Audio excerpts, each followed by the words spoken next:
Welcome to my channel D maths. आज हम करने वाले मैट्रिसेस पार्ट 2, जिसमें हम सीखेंगे टाइप्स ऑफ मैट्रिसेस कि हमारे पास मैट्रिसेस किस किस टाइप की हैं और हर मैट्रिक्स की क्या प्रॉपर्टीज हैं, क्या उसका नेम है और उसके अकॉर्डिंग वो क्या काम करती हैं। ठीक है, इसका पार्ट 1 हो चुका है जिसमें मैंने इंट्रोडक्शन टू मैट्रिक्स करवाया था कि मैट्रिक्स होती क्या है, उसके एलिमेंट्स क्या होते हैं, ऑर्डर ऑफ मैट्रिक्स कैसे निकालते हैं, कंस्ट्रक्शन। अगर अभी तक आपने वो पार्ट नहीं देखा तो पहले पार्ट 1 देखिए, फिर आप पार्ट 2 आपको अच्छे से समझ आएगा, that is types of matrices. ठीक है, डिस्क्रिप्शन बॉक्स में भी आपको लिंक मिल जाएगा फर्स्ट पार्ट का और आई बटन में भी आपको शो हो रहा होगा।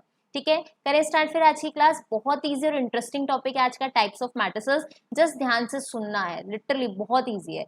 हम पहले टाइप्स ऑफ मैट्रिसेस करेंगे, फिर उससे रिलेटेड एक क्वेश्चन करेंगे। ठीक है, सबसे पहले हमारे पास आता है रो मैट्रिक्स। रो मैट्रिक्स क्या होती है? नेम सजेस्ट रो, मीन्स इस मैट्रिक्स में सिर्फ एक रो होगी, कॉलम जितने मर्जी हो जाए 2 4 3।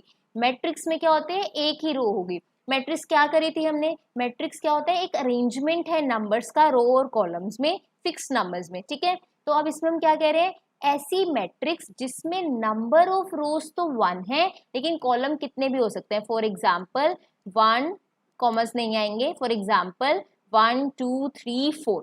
ठीक है, ये मैट्रिक्स लिखी, इसमें रो कितनी है? 1। This is a row matrix. मुझे फर्क नहीं पड़ता कितने कॉलम है, बट मेरे पास नंबर ऑफ रोज 1 होने चाहिए। क्लियर है ये चीज? अब जैसे एग्जांपल लेते हैं 1 2 3 4 5 6, इसमें नंबर ऑफ रोज कितनी है? 2। तो ये रो मैट्रिक्स नहीं है। रो मैट्रिक्स के लिए नंबर ऑफ रोज 1 होने चाहिए। क्लियर है ये चीज? तो रो मैट्रिक्स का मतलब ऐसी मैट्रिक्स जिसमें एक ही रो हो, कॉलम जितने मर्जी हो। फॉर एग्जाम्पल 1 2 3 4 5 6 7, 7 कॉलम है, इसके रो 1 है, तब भी ये रो मैट्रिक्स होगी क्योंकि रो इसमें 1 है। क्लियर है ये चीज? तो first type of matrix is row matrix जिसमें 1 रो हो और एनी नंबर ऑफ कॉलम हो। रो एक होनी चाहिए, कॉलम जितने मर्जी हो, उसे कहते हैं रो मैट्रिक्स। क्लियर है ये चीज? ये एग्जांपल दिया हुआ देखो, ये रो मैट्रिक्स है, रो इसमें 1 है, कॉलम कितने हैं? 4। कॉलम से तो फर्क नहीं पड़ता, रो 1 होनी चाहिए। ऐसी मैट्रिक्स जिसमें एक ही रो है उसे रो मैट्रिक्स कहते हैं। क्लियर है? हाँ जी, नेक्स्ट इज कॉलम मैट्रिक्स। बहुत इजी है। जैसे रो मैट्रिक्स क्या थी? जिसमें नंबर ऑफ रोज 1 होने चाहिए। तो कॉलम मैट्रिक्स जिसमें नंबर ऑफ कॉलम 1 हो, यहाँ पे कॉलम 1 होने चाहिए, रो जितनी मर्जी हो। फॉर एग्जाम्पल 1 4 7 2 3, इसका ऑर्डर क्या होगा? देखो 1 2 3 4 5, 5 कॉलम 1 है तो 5 क्रॉस 1, तो यहाँ पे 1 है ना, तो ऐसी मैट्रिक्स जिसमें नंबर ऑफ कॉलम्स 1 है उसे कॉलम मैट्रिक्स कहेंगे। अब यहाँ पे देखो 1 2 3 4, यहाँ पे रोज कितनी है? 2, कॉलम भी कितने हैं? 2। यहाँ पे तो कॉलम 1 होना चाहिए कॉलम मैट्रिक्स के लिए। इसका मतलब ये कॉलम मैट्रिक्स नहीं है, बट ये कॉलम मैट्रिक्स है। क्लियर है ये चीज? तो यही कॉलम मैट्रिक्स में होता है जिसमें 1 कॉलम हो, रोज कितनी भी हो, उसे कहते हैं कॉलम मैट्रिक्स। ये इसका एग्जाम्पल है। ठीक है, इसका ऑर्डर क्या बनेगा? देखो 1 2 3 4 और कॉलम कितने हैं? 1, तो 4 क्रॉस 1, यहाँ 1 ही होना चाहिए, कॉलम 1 ही होने चाहिए। तो this is a column matrix. क्या है ये? कॉलम मैट्रिक्स जिसमें नंबर ऑफ कॉलम 1 हो। Row matrix number of row 1, columns जितने मर्जी हो। कॉलम मैट्रिक्स में नंबर ऑफ कॉलम 1, रो जितनी मर्जी हो। ठीक है, चले आगे। Now the third type is rectangular matrix. Rectangular matrices वो मैट्रिक्स होते हैं बच्चे जिसमें number of rows number of columns के इक्वल नहीं होते। अगर हम ऑर्डर देखें ना मैट्रिक्स में, number of rows number of column के इक्वल ना हो, उन मैट्रिसेस को हम रेक्टेंगुलर मैट्रिसेस कहते हैं। फॉर एग्जाम्पल मैं एक दे रही हूँ यहाँ पर ABCDEF, इसका ऑर्डर क्या होगा? 2 रोज है, 2 कॉलम कितने हैं? 3। It's order will be 2 cross 3। इसमें नंबर ऑफ रोज टू 2 है, नंबर ऑफ कॉलम 3 है, it means number of rows is not equal to number of columns. तो ऐसी मैट्रिसेस जिसमें number of rows number of columns के equal ना हो, इन्हें रेक्टेंगुलर मैट्रिसेस कहते हैं। This is the example of rectangular matrices.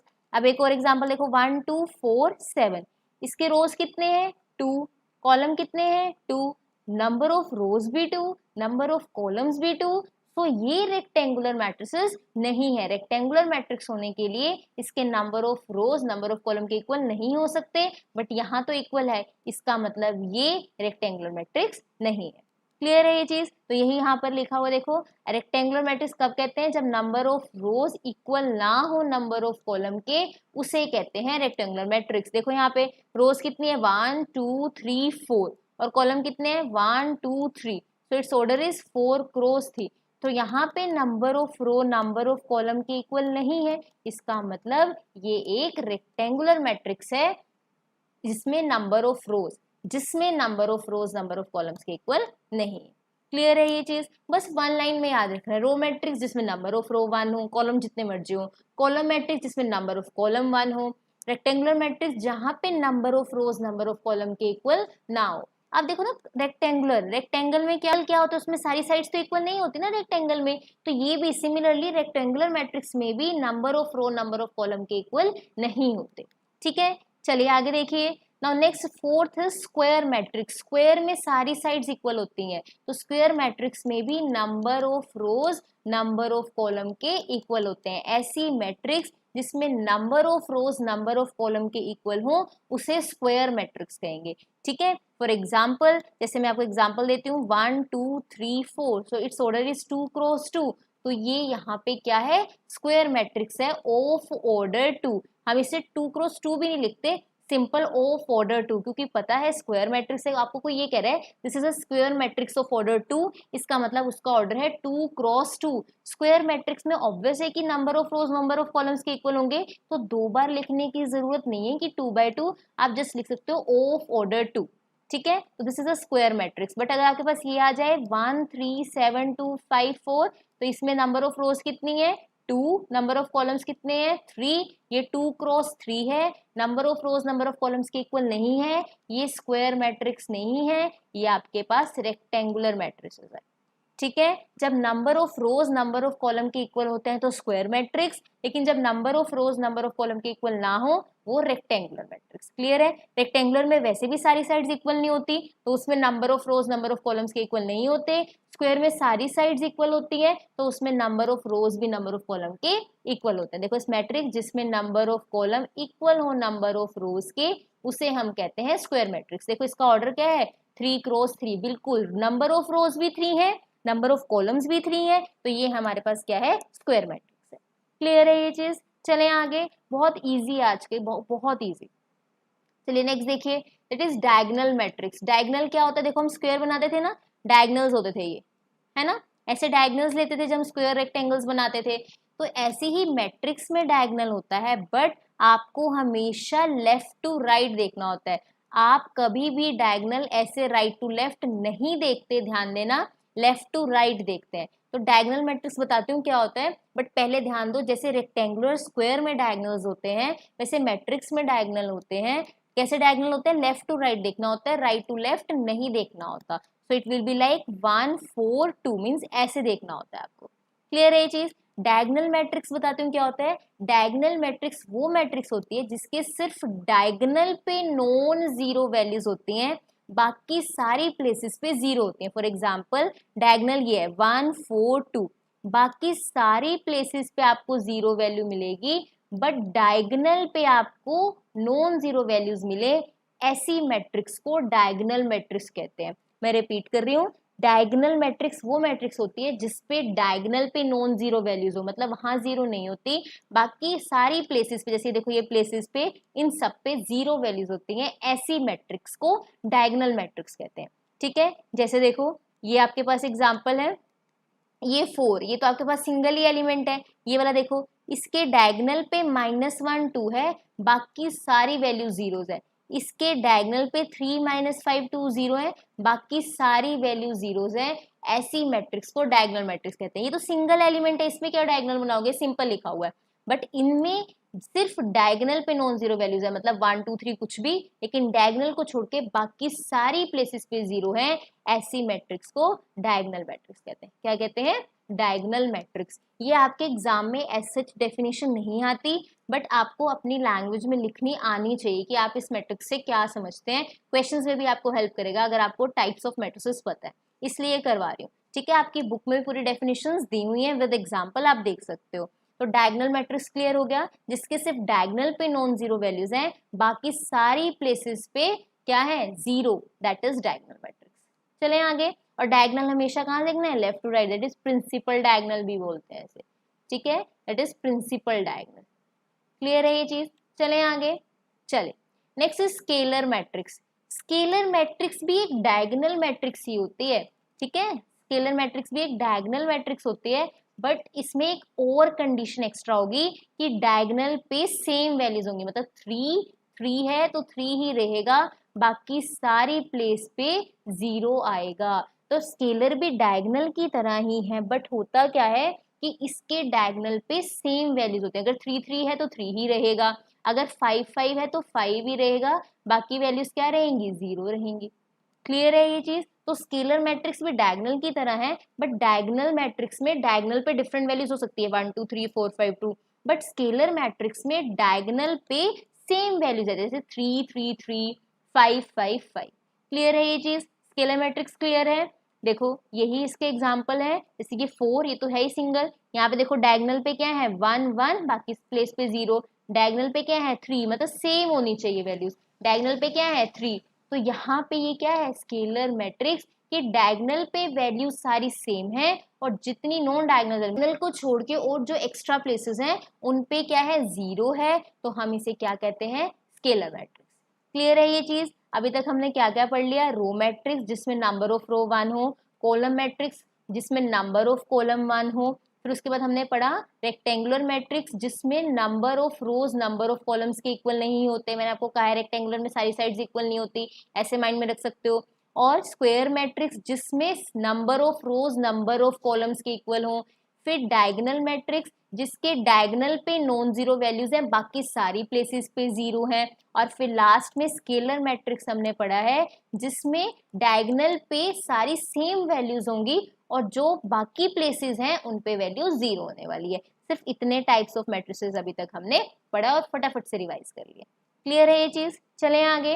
Now next is unit matrix and identity matrix, most important. एक स्क्वायर मैट्रिक्स आपको माइंड में रखनी है, एक यूनिट मैट्रिक्स और आइडेंटिटी मैट्रिक्स भी माइंड में रखनी है।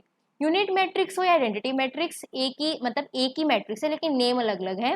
देखो इसको आई से डिनोट करेंगे, और ये कैसे होती है, डायगोनल पे 1 होता है और बाकी सारी प्लेसेस पे 0 होता है। डायगोनल पे 1, बाकी सारी प्लेसेस पे 0। देखो डायगोनल मैट्रिक्स पे सिर्फ डायगोनल पे वैल्यूज हो सकती हैं, डिफरेंट सेम फर्क नहीं पड़ता, बाकी सारी वैल्यूज 0 होंगी। स्केलर पे डायगोनल पे सेम वैल्यूज होंगी, बाकी सारी वैल्यूज 0 होंगी। और आइडेंटिटी मैट्रिक्स पे डायगोनल पे सिर्फ 1 हो सकता है और बाकी सारी वैल्यूज 0 होंगी। So it will be I, ये 2x2 की आइडेंटिटी मैट्रिक्स है, and of 3x3 it will be like this. ठीक है, ये 3x3 की आइडेंटिटी मैट्रिक्स है। आई होप आपको क्लियर है, और आइडेंटिटी मैट्रिक्स इंपॉर्टेंट है, ये आपको क्वेश्चन में भी हेल्प करेगी। ठीक है, चलिए फिर यहाँ पे क्या है A, जहाँ पे आपके देखो 1x1 में तो सिर्फ 1 आएगा, और यहाँ पे डायगोनल एलिमेंट्स पे 1, यहाँ पे डायगोनल एलिमेंट्स पे 1, ऐसे 4x4 की भी आप बना सकते हो आइडेंटिटी मैट्रिक्स और यूनिट मैट्रिक्स, किसी भी नेम से आपको पूछा जा सकता है, आपको दोनों नेम पता होने चाहिए, ये इंपॉर्टेंट है। सारे एलिमेंट 0 है लेकिन डायगोनल एलिमेंट्स जो नॉन जीरो एलिमेंट्स भी है डायगोनल पे वो 1 होने चाहिए, तभी हम उसको आइडेंटिटी 1 होने चाहिए। ठीक है, नॉन जीरो तो है बट वो 1 भी होने चाहिए सारे, तब हम उसको आइडेंटिटी मैट्रिक्स कहते हैं। ठीक है, कंफ्यूज नहीं होना, डायगोनल मैट्रिक्स में भी सिर्फ डायगोनल पे एलिमेंट्स होते हैं, स्केलर मैट्रिक्स में भी सिर्फ डायगोनल पे एलिमेंट्स होते हैं, और आइडेंटिटी मैट्रिक्स में भी सिर्फ आपके पास डायगोनल में एलिमेंट्स होते हैं। इसमें कोई भी एलिमेंट्स हो सकते हैं, कोई चॉइस नहीं है, डायगोनल पे एलिमेंट्स सारे हो सकते हैं, मीन सेम होने की कोई कंडीशन नहीं है, बस नॉन जीरो होने चाहिए। स्केलर में सेम होने चाहिए सारे डायगोनल एलिमेंट्स, बट इसमें सारे डायगोनल एलिमेंट्स 1 होने चाहिए। ये कहीं पे नोट कर लो अपनी लैंग्वेज में, मैं आपको क्लियर हो जाए। ठीक है, आपको पूरी पूरी डेफिनेशंस नहीं पढ़नी पड़ेंगी। फिर चले आगे, चलिए next is zero matrix, null matrix. As a name suggest, ऐसी मैट्रिक्स जिसकी सारी वैल्यू 0 हो, या तो उसे नल मैट्रिक्स बोलेंगे या फिर उसको जीरो मैट्रिक्स बोलेंगे, जिसकी सारी एंट्री 0 हो, 0 0 0। ठीक है, लाइक देखो यहाँ पे 0, ये 0, ये 0, जिसके सारे एलिमेंट्स 0 हो, उस मैट्रिक्स को हम क्या कहते हैं, नल मैट्रिक्स या फिर जीरो मैट्रिक्स। क्लियर है ये चीज, इसको हम ऐसे डार्क से डिनोट कर देते हैं। चले आगे, चलिए नेक्स्ट इज कंपेयरेबल मैट्रिसेस। एक और मैट्रिसेस का टाइप रहेगा, दैट्स इट, फिर एक क्वेश्चन करेंगे। ठीक है, कंपेरेबल मैट्रिसेस क्या होती है? ऐसी मैट्रिसेस को कंपेरेबल कहा जाता है जिनका ऑर्डर सेम हो। दो मैट्रिसेस को कंपेरेबल तब कहते हैं बच्चे जब उनके ऑर्डर सेम हो। फॉर एग्जांपल ए और बी मैट्रिसेस को तब मैं कंपेरेबल मैट्रिसेस कहूंगी, इसका ऑर्डर भी मान लो 2x3 है, इसका भी 2x3 है, अगर इनके ऑर्डर सेम है तब इन दोनों मैट्रिसेस को हम क्या कहेंगे? Comparable matrices. क्लियर है ये चीज? चलिए आगे देखिए, जैसे यहाँ पे देखो ए क्या है, पढ़ते हैं डेफिनेशन। ए क्या है, इसका ऑर्डर क्या है? 2x3। अगर अभी तक आपको ऑर्डर देखने नहीं आते तो फर्स्ट पार्ट दोबारा देखिए ध्यान से। इसका ऑर्डर क्या है? 2x3 और इसका ऑर्डर क्या है? 3x2। देखो इसमें 2 रोज 3 कॉलम, इसमें 2 रोज 3 कॉलम, इसमें भी 2 रोज 3 रोज 2 कॉलम। तो पहले नंबर ऑफ रो आती है, फिर नंबर ऑफ कॉलम आता है, number of row into number of column आपको ऑर्डर देते हैं। ये चीज तो क्लियर है। इनके ऑर्डर सेम है बट इसका किसी से भी सेम नहीं है, तो ए और बी मैट्रिसेस तो कंपेरेबल हैं बट ए और सी कंपेरेबल नहीं है, ना ही बी और सी कंपेरेबल होगी। देखो क्या लिखा है, ए और बी आर कंपेरेबल मैट्रिसेस, जैसे वो उनका क्या है 2x3 की है, लेकिन ए और सी कंपेरेबल नहीं है क्योंकि उनके ऑर्डर डिफरेंट है। ठीक है, इन डेफिनेशंस को लर्न करने की जरूरत नहीं है, मैं फिर से बोल रही हूँ, ये आपको जस्ट अंडरस्टैंड करना है कि अगर 1 मार्क में कभी कंपल्सरी में आ जाए तो आप अपनी लैंग्वेज में इसे लिख पाओ। क्लियर है ये चीज? कंपल्सरी क्वेश्चन भी आता है ना, आपको एग्जाम पैटर्न बताया था, नहीं देखा तो जाके प्लेलिस्ट में देखो। सबसे पहले मैंने एग्जाम पैटर्न और सिलेबस के बारे में बताया था, फिर पार्ट 1 और आज हम पार्ट 2 कर रहे हैं। ठीक है, हाँ जी। Next is equal matrices, most important. दो मैट्रिसेस ए एंड बी को इक्वल मैट्रिसेस कब कहते हैं? फर्स्ट कंडीशन, सेम ऑर्डर होने चाहिए दोनों मैट्रिसेस के, तब हम उनको इक्वल कहेंगे। एंड सेकेंड चीज, ऑर्डर सेम होने के साथ साथ हर एक एलिमेंट भी सेम होना चाहिए, मतलब इसका A11 इसके B11 के इक्वल होना चाहिए, इसका A12 इसके B12 के इक्वल होना चाहिए। सारे ऑर्डर तो सेम है, एलिमेंट्स भी सेम होने चाहिए। जैसे देखो यहाँ पर ये आपके पास मैट्रिसेस दे रखी हैं, इन्होंने कहा है कि ये दोनों मैट्रिक्स इक्वल है, मतलब 3 2 7 1 8 0 A271 BC। ठीक है, ये आपको मैट्रिसेस क्या दिए हुए हैं? इक्वल। पहले तो ऑर्डर सेम है, इसका ऑर्डर है 2x3 2x3। अब इक्वल दी हुई है, ऑर्डर तो सेम है बट एलिमेंट्स भी सेम होंगे, मतलब ये देखो ये वाली प्लेस का एलिमेंट इस प्लेस के इक्वल होगा। ये A11 है, ये भी फर्स्ट एलिमेंट है फर्स्ट रो का A11, तो it will be A is equals to 3 हो गया। क्लियर है ये चीज? ये 7 7 के इक्वल, ये 8 B के इक्वल, मतलब B की वैल्यू क्या आ गई? 8 आ गई। ऐसे यहाँ से C की वैल्यू क्या आ गई? 0। मीन्स ऑर्डर सेम होने के साथ साथ कोरस्पॉन्डिंग एलिमेंट्स प्लेसेस के वो भी सेम होते हैं, उनको इक्वल मैट्रिसेस कहते हैं। क्लियर है ये चीज? तो यहाँ से इक्वल मैट्रिसेस ऑर्डर भी सेम और कॉरस्पॉन्डिंग एलिमेंट्स भी सेम। फॉर एग्जाम्पल मैं A2B3 ले रही हूँ, ठीक है, ये A है, और यहाँ पे 7 3 2 3 ले रही हूँ। अगर ये दोनों मैट्रिसेस इक्वल हैं तो इनकी कॉरस्पॉन्डिंग वैल्यूज, मतलब प्लेसेस पे वैल्यू भी सेम होंगी। A की वैल्यू 7 एंड हियर B की वैल्यू क्या आ गई? 3 आ गई। तो A 7 एंड B 3 आ गया। क्लियर है ये चीज? ये आपके पास इक्वल मैट्रिसेस है ना। अब अगर एग्जाम में आपको डेफिनेशन आती है कैसे लिखना है, ये AIJ BIJ कैसे लिखा हुआ है, देखो आप लोग है ना, let A and B be two matrices, है ना, तो आप इसको इस फॉर्म में लिखोगे, जनरल फॉर्म होती है, पूरे आपको मैट्रिसेस नहीं फॉर्म करनी, जस्ट ऐसे लिख दो। ठीक है, AIJ एंड BIJ दो मैट्रिसेस हैं आपके पास, ऑर्डर में बता दो। ये तब इक्वल होंगी जब उनके पास सेम ऑर्डर होंगे और उनके एलिमेंट्स कोरिस्पॉन्डिंग पोजीशन के सेम होंगे। अगर आपने डेफिनेशन समझी हुई है तो आप अपनी लैंग्वेज में लिख सकते हो, बट द थिंग इज आप जब लोगे कि let A B matrices, for example आपको बताना है डायगोनल मैट्रिक्स है, तो आप कहोगे let A is equals to AIJ B या मैट्रिसेस, फिर अपनी लैंग्वेज में लिखो कि डायगोनल एलिमेंट्स नॉन जीरो है और बाकी प्लेसेस जो है वो सारी क्या है? जीरो है। ठीक है, all the places except diagonal elements are zero. तो आप अपनी लैंग्वेज में लिख सकते हो डेफिनेशन अगर आपको क्लियर है, बट आप जो मैट्रिक्स उठाओगे वो AIJ फॉर्म इस फॉर्म में उठा देना। क्लियर है ये चीज? तो ये थे हमारे पास types of matrices. I hope आपको क्लियर है। एक ही क्वेश्चन करेंगे, आप ही की बुक का एग्जाम्पल नंबर 2 है। करें स्टार्ट। कहते हैं if this matrix is equals to this find the value of A and B। हमें किसकी वैल्यू निकालनी है? A एंड B की। इजी क्वेश्चन है, एग्जाम में आता भी है, तो इसको ध्यान से समझेगा। ठीक है, अब देखो अगर ये दोनों मैट्रिक्स इक्वल है तो इनकी कॉरस्पॉन्डिंग पोजीशन के एलिमेंट्स भी इक्वल होंगे। It means A plus B is equals to 6, और यहाँ पे बच्चे A B is equals to 8। बाकी तो मेरे को प्लेसेस चाहिए नहीं ना, 2 2 5 5 सेम है, जो मुझे वैल्यूज चाहिए वो मैंने निकाल ली। a plus B is equals to 6 and A B is equals to 8। Clear है ये चीज, यहाँ से गया। नाउ अब हम इन दोनों इक्वेशन को सॉल्व करेंगे, ठीक है। अब देखो यहाँ से b की वैल्यू आ जाएगी 8/8, ठीक है। b की वैल्यू क्या आ जाएगी 8/8। ये हमारे पास फर्स्ट इक्वेशन है, ये हमारे पास सेकेंड इक्वेशन है। इसको सॉल्व करने के 2 वेज है। पहले मैं आपकी बुक वाला वे करवा रही हूँ, फिर सेकेंड। आपकी बुक में सेकेंड इक्वेशन को फर्स्ट में पुट किया हुआ है, उससे आंसर निकाला हुआ है। आप फर्स्ट इक्वेशन को सेकेंड में पुट करके भी आंसर निकाल सकते हो। दोनों मेथड्स करेक्ट है। मैं पहले आपकी बुक वाला मेथड करवा रही हूँ, फिर आपको सेकेंड मेथड करवा रही हूँ। क्लियर है ये चीज। तो b is equals to 8/a, तो b की प्लेस में मैं 8/a डाल रही हूँ, इज इक्वल्स टू 6। तो यहाँ पे a एलसीएम ले लो, यहाँ पे 1 है। जिन्हें एलसीएम लेना नहीं आता, अगर नीचे 1 है, यहाँ पर a है, 1 जिसके नीचे है, सिंपल ये a को ऊपर मल्टीप्लाई कर दो, that will be a square. और यहाँ पे a ऑलरेडी है, कुछ नहीं चेंज होगा, 8 आ जाएगा, इज इक्वल्स टू 6। जो जिसके पास नहीं होता है एलसीएम में उसको देते हैं। इसके पास 1 था, a नहीं था, तो मैंने a ऊपर वाले को दे दिया। इसके पास a ऑलरेडी था, इसको कुछ नहीं चाहिए था, तो मैंने 8 दे दिया। अगर आपको एलसीएम लेना आता है तो बहुत अच्छी बात है। अगर इस तरह के एलसीएम लेते हैं, जो जिसके पास नहीं है उसको दे दो। नीचे एलसीएम a आया क्योंकि 1 और a था, 1 के पास नीचे a नहीं है, मैंने ऊपर उसको a दे दिया, that will be a square, a into a। और नीचे a इसके पास है, ऊपर कुछ नहीं देने की जरूरत, जस्ट 8 नोट कर लो। नाउ क्रॉस मल्टीप्लाई करो, that will be a square plus 8 is equals to 6a। I hope आपको क्लियर है यहाँ तक। क्लियर है ये चीज। तो it will be a square minus 6a plus 8 is equals to 0। ये मेरे पास इक्वेशन आ गई।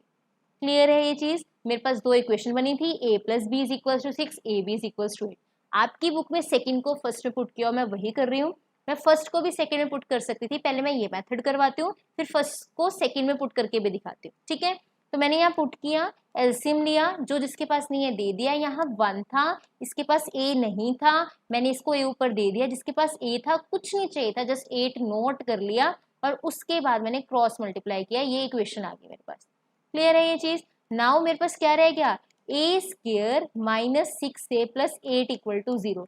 आपने स्प्लिटिंग द मिडल टर्म सीखा था लोअर क्लासेस में, स्प्लिटिंग द मिडल टर्म, याद है? नहीं याद, बता रही हूँ। देखो यहाँ पे 1 है, याद है तो बहुत अच्छी बात है। यहाँ पे 1 है, कुछ नहीं है, मतलब यहाँ पे 8 है, इनको मल्टीप्लाई करके क्या आ रहा है 8। तो मुझे ऐसे 2 नंबर ढूंढने हैं बच्चे जिसको मल्टीप्लाई करके तो 8 आए, और यहाँ साइन क्या है प्लस का, वही साइन उठाते हैं, उनको प्लस करके 6 आए, ठीक है। ऐसे 2 नंबर ढूंढने हैं जिनको मल्टीप्लाई करके तो 8 आए बट प्लस करके 6 आए। तो ऐसे कौन से 2 नंबर है कि मल्टीप्लाई करके 8 आ रहा है और प्लस करके 6? Correct, 4 to the 8 and 4 plus 2 6। ऐसे 2 नंबर 4 और 2 हैं जिनको मल्टीप्लाई करने से तो 8 आता है बट प्लस करने से 6 आता है। करेक्ट है ये चीज। यहाँ पे देखो यही करने वाले हैं। इक्वेशन थी a square minus 6a plus 8 equal to 0। मुझे 4 और 2 ऐसे 2 नंबर मिल गए हैं, तो a square minus 4a plus 2a plus 8 equal to 0। आप स्प्लिटिंग द मिडल टर्म सीखे बिना ये क्वेश्चन नहीं कर सकते, और इस टाइप का एक क्वेश्चन एग्जाम में पक्का आता है, ठीक है। तो इसको समझना पड़ेगा। अगर अभी भी स्प्लिटिंग द मिडल टर्म समझने में दिक्कत आ रही है तो चैनल पे क्लास 9th के पॉलिनोमियल की प्लेलिस्ट पे जाना, वहां पे इस पे पूरी डिटेल्ड वीडियो पड़ी है, वो भी आप देख सकते हो। मैं वो भी लिंक आपके डिस्क्रिप्शन बॉक्स में डाल दूंगी, आप वो भी चेक कर सकते हो। क्लियर है ये चीज। अगर आपको डिटेल में समझना है, वहां पे मैंने 3 to 4 क्वेश्चन बहुत अच्छे से कराए हुए हैं। 9th क्लास की प्लेलिस्ट है पॉलिनोमियल की, आप देख सकते हो। मैं फिर भी डिस्क्रिप्शन बॉक्स में डाल दूंगी, आपको ढूंढने में प्रॉब्लम नहीं होगी, ठीक है। तो ये आपके पास आ गया। मैंने 6a की जगह 4a प्लस 2a लिखा, क्योंकि मैंने ऐसा नंबर ढूंढ लिया जिनको मल्टीप्लाई करने से 8 आता है और प्लस करने से 6। क्लियर है ये चीज। तो क्या बचा, a square minus 4a plus 2a plus 6 था प्लस 8 था इज इक्वल्स टू 0। अब माइनस अंदर ले जो, माइनस जब भी अंदर जाता है साइन चेंज होते हैं, वो minus 4a minus 2a plus 8 equal to 0। Clear है ये चीज। तो it will be a common ले लो, a माइनस 4, और यहाँ से माइनस 2 कॉमन ले लो, a माइनस 4 इक्वल टू 0। ये क्या हो गया, देखो मैंने क्या किया, यहाँ से a ही कॉमन आ सकता है और कुछ कॉमन आ नहीं सकता। 4 तो मैं निकाल नहीं सकती ना कॉमन, क्योंकि इसमें 4 नहीं है। तो अंदर बचा a-4। जो ये दोनों ब्रैकेट सेम आनी चाहिए जब भी आप स्प्लिटिंग करते हो। तो ये दोनों ब्रैकेट सेम लाने के लिए यहाँ पे 2a था, यहाँ पे 8 था। 2 और 8 में से 2 बाहर आ जाता है क्योंकि छोटा नंबर बाहर आता है। 2 और 8 एक टेबल पे आते हैं ना 2 के, तो मैंने 2 बाहर ले लिया। अब यहाँ पे a वाला नेगेटिव था और बिना a वाला पॉजिटिव, बट मुझे a वाला तो पॉजिटिव चाहिए था, ये ब्रैकेट इसके साथ सेम जो बनानी थी। मैंने नेगेटिव भी बाहर कॉमन ले लिया कि माइनस वाला प्लस बन गया, प्लस वाला माइनस। जब भी नेगेटिव ब्रैकेट के अंदर जाता है तो भी सबके साइन चेंज होते हैं, प्लस वाला माइनस बनता है, माइनस वाला प्लस। और जब नेगेटिव ब्रैकेट से बाहर आता है तो भी सबके साइन चेंज होते हैं, नेगेटिव वाला पॉजिटिव बनता है और पॉजिटिव वाला नेगेटिव। क्लियर है ये चीज। अब a-4 को कॉमन ले लो, बचा क्या a-2। जैसे a-4 बाहर आएगा ये बचा a, और यहाँ से a-4 बाहर आया बचा 2, तो a-2 is equals to 0। Means a-4 a-2 equal to 0। Book में डायरेक्ट लिखा होता है सब, मैं स्टेप वाइज स्टेप बता रही हूँ। अब क्या है, दोनों का प्रोडक्ट 0 है, इंडिविजुअली भी 0 होंगे। हाँ जी, दोनों का प्रोडक्ट 0 है तो ये सेपरेट भी 0 होंगे। -4 0, a is equals to 4 and a-2 0, that is a is equals to 2। इसका मतलब a की वैल्यू 4 और 2 है। क्लियर है चीज। दोनों का प्रोडक्ट 0 है, दो नंबर्स का प्रोडक्ट 0 मतलब उसमें से कोई ना कोई तो 0 होगा ना। तो अगर a-4 0 हुआ तो a 4 आ जाएगा, और अगर a-2 0 हुआ तो a 2 आ जाएगा। मतलब मेरे पास a की वैल्यू 4 और a की वैल्यू 2 आ गई। क्लियर है ये चीज। हमें तो a और b दोनों की वैल्यू निकालनी है। हमारे पास इक्वेशन थी a प्लस बी 6 थी ना। अगर a को 4 डालूंगी तो यहाँ से b की वैल्यू क्या आ जाएगी 2, और इसी इक्वेशन में अगर मैं a की जगह 2 डालूंगी तो b की वैल्यू क्या आ जाएगी 4। कैसे, ये +2 उधर जाके माइनस हो जाएगा, 6 - 2 4, ये +4 इधर आके माइनस हो जाएगा, 6 - 4 2, ऐसे। तो अगर a 4 है तो b 2 होगा, एक ये सेट बनेगा आंसर्स का। और अगर a 2 है तो b 4 होगा, एक ये सेट बनेगा आंसर्स का। क्लियर है। बुक में बिल्कुल शॉर्टकट मीन्स वहां पे डायरेक्ट स्टेप्स लिखे होते हैं, वो मान के चलते हैं कि आपको प्रीवियस ईयर का आपको अच्छे से आता है, प्रीवियस क्लासेस का। बट उन्हें क्या पता कि कईयों को याद है और कईयों का तो बिल्कुल क्लियर टच में नहीं रहा ना मैथ्स अगर आपका, तो फिर आप भूल जाते हो। तो ये अच्छे से देखना है इसको। अगर अभी भी स्प्लिटिंग क्लियर नहीं है, मैंने फिर से बताया है आपको, डिस्क्रिप्शन बॉक्स में मैं 9th क्लास के वो वीडियो का लिंक डाल दूंगी। आप पर्टिकुलरली उसमें फैक्टर थ्योरम भी आप फैक्टराइज से देखना शुरू करना उस वीडियो को, आपको स्प्लिटिंग क्लियर हो जाएगी। थोड़ा सा आगे करना, फैक्टर थ्योरम मत देखना, वो आपके काम की नहीं है। फैक्टराइज देखना जहाँ पे middle splitting the middle term है। ठीक है, अच्छा ठीक है। इसका दूसरा वे बताती हूँ मैं आपको। हाँ जी, a प्लस बी हमने क्या किया था 6 और a b 8। अभी हमने सेकेंड को फर्स्ट में पुट किया था, ठीक है। अब हम फर्स्ट को सेकेंड में पुट करेंगे। आप कोई भी एक मेथड कर सकते हैं, पहले वाला आपको क्लियर है, करेक्ट, ठीक है। नहीं तो ये वाला देख लो, कंफ्यूज मत होना दोनों में, ठीक है। बुक में ये नहीं किया हुआ इसलिए मैं करवा रही हूँ कि ये भी आना चाहिए, पेपर में गलत नहीं करेंगे, ठीक है। एक ही बात है, आप जैसे भी इक्वेशंस को सॉल्व कर सकते हो, कैसे भी। चले, अब a b 8 है और a प्लस बी 6 है, तो यहाँ से a की वैल्यू बोल सकते हो मैं 6 माइनस बी है ना। ये वाला प्लस बी उधर जाके क्या हो गया, माइनस हो गया। तो यहाँ पे मैं a की प्लेस पे लिख दूँ 6 माइनस बी, और b बाहर as it is equals to 8। ठीक है, तो मैंने a की प्लेस पे लिख दिया 6 minus B into B is equals to 8। इस मेथड में आपको एलसीएम लेने की जरूरत नहीं है। It will be 6b minus B square is equal to 8। Just मैंने b को अंदर मल्टीप्लाई किया है। इस मेथड में आपको एलसीएम लेने की जरूरत नहीं पड़ती, ठीक है। तो क्या बना 6b minus B square is equal to 8। मुझे बी स्क्वायर पॉजिटिव चाहिए, मैं 8 plus B square minus 6b यहाँ पे 0 बना लिए, ठीक है। यहाँ लिखो या फिर B square minus 6b plus 8 equal to 0 बन गया। हमेशा ऐसे लिखना है। ये देखो a is equals to B लिखो या b is equals to a, फर्क नहीं पड़ता ना। तो मैंने 0 इक्वल टू दिस था, मैंने दिस इक्वल टू 0 लिख लिया। पहले बी स्क्वायर वाली टर्म आती है, फिर b वाली टर्म आती है, और फिर कॉन्स्टेंट आता है। क्लियर है ये चीज। चले आगे। अब फिर से स्प्लिटिंग वही, ऐसे दो नंबर जिनको मल्टीप्लाई करके 8 आता है, ये देखो, और प्लस करके 6 आता है। अब आपको पता है ऐसे दो नंबर 4 और 2, तो B square minus 4b plus 2b plus 8 equal to 0। बाकी सारा सेम है, बट द थिंग इज आपको इसमें एलसीएम लेने की जरूरत नहीं है। माइनस अंदर जाएगा, -4b minus 2b plus 8 is equal to 0। यहाँ पे b कॉमन ले लो, b -4, यहाँ पे -2 कॉमन ले लो, b -4। मैं रीजंस क्लियर कर चुकी हूँ। यहाँ पे तो b मतलब यहाँ पे आपके पास b ही कॉमन आ सकता है, और यहाँ पे भी मुझे b-4 चाहिए अंदर। 2 तो कॉमन आ ही रहा है, मैंने b माइनस इसलिए कॉमन लिया है कि जो b है वो पॉजिटिव बन जाए और जो कांस्टेंट है वो नेगेटिव, क्योंकि पहली ब्रैकेट में भी b-4 ही है। क्लियर है ये चीज? तो मेरे पास फैक्टर्स जो बन जाएंगे that is b-2 and b-4 equal to 0। Similarly आप अलग अलग को 0 करोगे, b की वैल्यू 2 आएगी और b की वैल्यू 4 आएगी इस ब्रैकेट से।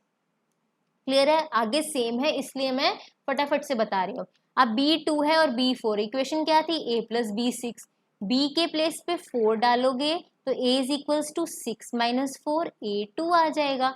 और अगर b के प्लेस पे आप 2 डालोगे that is a is equals to 4 आ जाएगा। मतलब पेयरिंग आंसर सेम आया, a2 b4 and a4 b2, answers बिल्कुल सेम है। क्लियर है ये चीज? किसी भी मेथड से कर सकते हो। फर्स्ट मेथड में एलसीएम लेना पड़ रहा था, सेकंड मेथड में एलसीएम लेने की जरूरत नहीं है। अगर आप एलसीएम के साथ कंफर्टेबल नहीं हो तो सेकंड मेथड। अगर आपको वीडियो अच्छी लगे तो लाइक करके जाना, इससे मुझे भी मोटिवेशन मिलता है कि हाँ आपको अच्छा लग रहा है, आपको समझ आ रहा है, तो और वीडियोस और अच्छी अच्छी आपके लिए लाई जाए। ठीक है? And do like share comment and subscribe to my channel which is Dream Maths. Thank you.